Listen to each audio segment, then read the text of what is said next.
Bueno, vamos a conversar ahora sobre uno de los puntos que quizás más duda ha estado generando en los últimos días, cuando un paciente, no sé, es dado de alta después de tener coronavirus. ¿Efectivamente ya no tiene la enfermedad? Es una de las interrogantes que queremos dialogar con el exdirector del Colegio Médico, el doctor Enrique París, que está con nosotros también. Muchas gracias, doctor, por estar con nosotros aquí en Mega Noticias Prime. Bienvenido, buenas noches. Buenas noches, un gusto estar con Mega Noticias. Déjeme preguntarle por esto que planteamos al comienzo de la presentación. Hay dudas respecto de cuándo realmente una persona ya ha eliminado completamente la enfermedad. Hemos visto casos de personas que 15 días después, 20 días después, se han hecho el examen y les vuelve a aparecer. Incluso hemos conocido en el mundo personas que incluso 37 días después siguen teniendo la enfermedad. ¿Está claro cuánto tiempo pasa desde que una persona contrae la enfermedad hasta que se supone que está fuera de su sistema, de su organismo? Es una pregunta muy importante, muy atingente, pero que no tiene una respuesta ni clara ni fácil por el momento, porque justamente nos estamos enfrentando a un virus nuevo, una mutación de un coronavirus, pero es nuevo. Por lo tanto, como usted dice, desgraciadamente han habido respuestas diferentes. Por lo tanto, lo que tenemos que tener es una estrategia para asegurar que el paciente que haya sido dado de alta y que cumpla su cuarentena esté libre del virus, en el sentido de que esté libre para contagiar a otras personas, porque puede estar eliminando el virus o puede tener el virus presente o puede tener anticuerpos o antígenos, pero no ser capaz de contagiar a otras personas. Esa es la disyuntiva que no solamente está viviendo y va a vivir Chile, sino que la está viviendo todo el mundo, porque en Corea se ha descrito que se han encontrado pacientes que están volviendo a contagiar, en China también.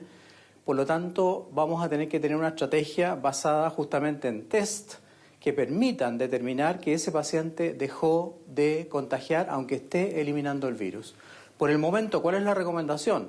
Que además de los 14 días de cuarentena, los pacientes van a tener que tener 14 días más, es decir, 28 días en total después de haber hecho el diagnóstico. Mientras tanto, va a haber que implementar una estrategia. Los test rápidos, ¿qué es lo que miden? Pueden medir anticuerpos o antígenos. Antígeno en este caso no sirve. Anticuerpo dice solamente que el paciente tuvo en algún momento la enfermedad en el pasado. Por lo tanto, lo ideal sería testear que ese paciente esté o no esté eliminando el virus. O sea, volver a repetir la reacción de polimerasa en cadena, o PCR como se ha llamado, que es bastante más cara y bastante escasa, a no ser que se sigan implementando más laboratorios en Chile. Es bien interesante este punto que plantea usted, doctor. Ahora, si se supone que son 28 días, en la práctica lo que habría que decir a la gente entonces es que sí o sí tiene que pasar prácticamente un mes completo desde que se le detectó a través del PCR la enfermedad hasta que uno pueda tener más o menos claro que eventualmente pudo eliminarla de su organismo. Sí, yo estuve leyendo hoy día varias opiniones de científicos chilenos, inmunólogos, infectólogos, y yo creo que la tendencia va a ser esa. Me imagino que el Ministerio de Salud y el grupo de expertos darán obviamente su parecer y es el que tenemos que respetar, pero por seguridad yo creo que va a haber que postergar la cuarentena 14 días más, es decir, 28 días, y ahí quizás hacer un estudio comparativo, o sea, tomar un grupo de personas y hacerles el examen de reacción de polimerasa en cadena para ver qué grupo realmente sigue eliminando el virus y qué grupo no. Eso va a ser parte también de la investigación y yo creo que en otros países ya probablemente lo están haciendo. Y en esa misma línea, ¿cuánto complica, por lo tanto, el esperar que cuando lo que se pretende es aplanar la curva, eventualmente haya quienes no comprendan que efectivamente la cantidad de tiempo que van a tener que permanecer en cuarentena y aislados completamente es el doble de lo que inicialmente se había calculado? Complica bastante porque además se ha encontrado, Juan Manuel, que hay personas que no son sintomáticas, o sea, no tienen ni fiebre, ni tos, ni dolor de garganta o tienen algo muy suave, y igual están portando el virus y lo están eliminando. Es decir, hay pacientes asintomáticos, portadores del virus, que están transmitiendo la enfermedad. Por eso va a ser tan importante determinar alguna forma de detectar a esas personas para sacarlas de circulación, dejarlas en cuarentena, igual que sus contactos, y eso es similar a lo que vamos a tener que hacer con aquellos pacientes, entre comillas, recuperados después de haber tenido la enfermedad. Por lo tanto, es un desafío para la ciencia y creo que ahí Chile puede aportar, obviamente, buscando o haciendo test a esos pacientes para determinar exactamente, si es posible, en qué momento tú puedes darle la seguridad a la población de que el paciente que está de alta no es capaz de seguir contagiando. Doctor, le pregunto ahora, ¿qué otros elementos a ustedes le merecen duda respecto a una enfermedad que por de pronto estamos todavía conociendo, estamos descubriendo? ¿Qué otras cosas en esta última semana de hallazgos, descubrimientos y de, digamos, la evidencia empírica le generan mayores dudas sobre el coronavirus? Bueno, han habido datos muy importantes de los pacientes que se agravan y que están en las unidades de cuidados intensivos. Los que fallecen son pacientes, ya sabíamos, que tenían enfermedades de base. Por eso hay gente joven que ha fallecido, por ejemplo, desgraciadamente la paciente de Talca. Gente joven que ha fallecido también en el sur. Porque las enfermedades crónicas o las enfermedades crónicas descompensadas o enfermedades muy graves como la leucemia, obviamente que aceleran el fallecimiento. ¿Qué es lo que se ha visto en las unidades de cuidado intensivo? Que los que van a fallecer tienen problemas graves de coagulación, alteraciones graves en la coagulación. Se les afecta el corazón, se les afecta el riñón, o sea, no solamente tienen falla pulmonar y además muchas veces se infectan en forma secundaria. Por lo tanto, toda esa información que se ha ido recopilando va a servir para el tratamiento de nuestros pacientes en las unidades de cuidado intensivo. Y se ha abierto también la posibilidad, igual que en el ANTA, de que el plasma de los pacientes recuperados, y eso tiene mucho que ver con lo que estábamos hablando antes, cuando das de alta tú un paciente, el plasma de los pacientes recuperados tiene una cantidad importante de anticuerpos contra el virus. También se está investigando y se está ensayando eso, o sea, inyectarle plasma de pacientes recuperados a los pacientes más graves para ver si pueden recuperarse, y de hecho ha ocurrido así, con ese tratamiento novedoso. ¿Está resultando hasta ahora? Porque también he estado leyendo en el fin de semana datos que han mostrado algunos países que dicen que en estricto rigor esto no necesariamente podría ser la solución. Hay quienes plantean que podría terminar siendo incluso hasta contraproducente. En algunos ensayos ha estado resultando.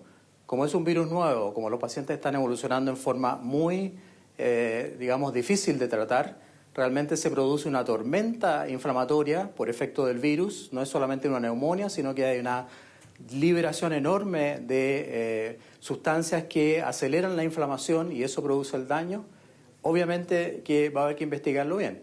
En el virus Santa, recordemos que también hay un síndrome cardiopulmonar, una falla pulmonar y cardíaca muy severa. Fallecen por eso, y en el virus Santa los anticuerpos, o sea, el plasma de los pacientes recuperados sí ha servido. Por lo tanto, yo creo que hay que seguir investigando. Yo no puedo decir 100% que sirva. Vamos a ver las publicaciones, pero es una ventana que se ha abierto y hay gente ya que está reclutando pacientes recuperados para tratar, obviamente, de probar esa terapia. ¿Usted comparte el dato que algunos científicos empiezan ya a socializar en el sentido de decir que por cada paciente con síntomas podríamos tener eventualmente 10 e incluso más completamente asintomáticos? Cada paciente que tiene síntomas contagia a 2,8 pacientes. Y dentro de los pacientes sintomáticos hay también pacientes asintomáticos que son aproximadamente, aparentemente, ¿no? Entre un 25, entre un cuarto y un 30%, entre un 25 y un 30% de los pacientes sintomáticos. Eso está siendo demostrado en otros países. Aquí todavía desconozco si se ha hecho algún estudio específico en ese sentido. Para eso habría que testear una población entera, tenga o no tenga síntomas, y ver cuáles son los resultados que obtenemos. Pero la preocupación existe y se ha visto que pacientes que aparentemente no tienen ninguna manifestación clínica portan el virus y, lo que es peor, lo transmiten. Así que hay que trabajar en esa línea también con mucha intensidad. Déjeme también preguntarle, doctor, sobre la forma de transmisión. Lo que tenemos bastante claro es que los mecanismos de transmisión persona a persona son por estas gotitas, ¿no?, que se expelen cuando uno tose, cuando eventualmente uno estornuda. Pero falta todavía por saber más detalles respecto, por ejemplo, de si se pueden formar este tipo de aerosoles y, por lo tanto, por lo mismo, cómo debiese uno protegerse. La Organización Mundial de la Salud ha insistido en que la transmisión por el momento es solo por gotitas. No es verdad que el virus quede en el aire.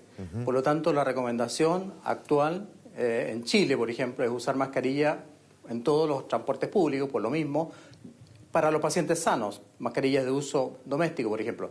Y es para evitar justamente que si tú te encuentras con un paciente enfermo, te llegue esa gotita con el virus. Sin embargo, hay que recordar que el virus también entra por el aire. Al comienzo de la nota había una noticia de que en Temuco hay una guagüita recién nacida que está contagiada y la mamá también. Ese hecho ya había sido descrito en Wuhan, en China, niños recién nacidos contagiados. Por lo tanto, ahí también hay otra forma quizás de estudio, de transmisión, porque es raro que al cuarto día esté contagiada la guagüita. Por lo tanto, también a lo mejor hay una transmisión placentaria. Eso también va a haber que estudiarlo detenidamente porque sería otra fuente de infección y de hecho los virus, obviamente, cuando hay la viremia, cuando está circulando el virus en la sangre, puede pasar por la placenta al niño. Ahí hay otra forma de infección.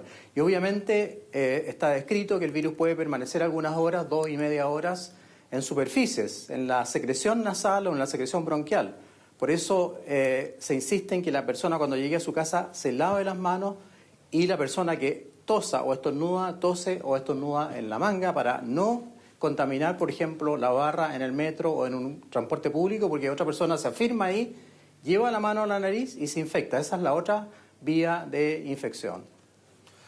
El doctor Enrique París, expresidente del Colegio Médico y actualmente decano de la Facultad de Ciencias de la Universidad Mayor, conversando con nosotros esta noche en Mega Noticias Prime. Muchas gracias, doctor, por estar aquí y esperamos, bueno, seguir conversando. Sí, Juan Manuel, yo quisiera, antes de eso, darle un saludo al Hospital de Temuco.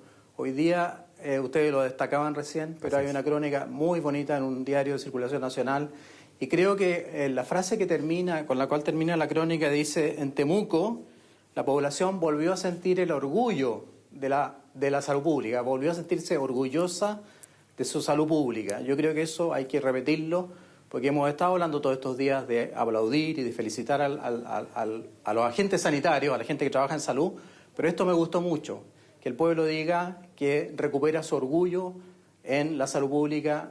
Es algo muy hermoso en este momento en que estamos sufriendo esta pandemia. Gracias, doctor, por estar también esta noche con nosotros en Mega Noticias Prime. Que esté muy bien, buenas noches.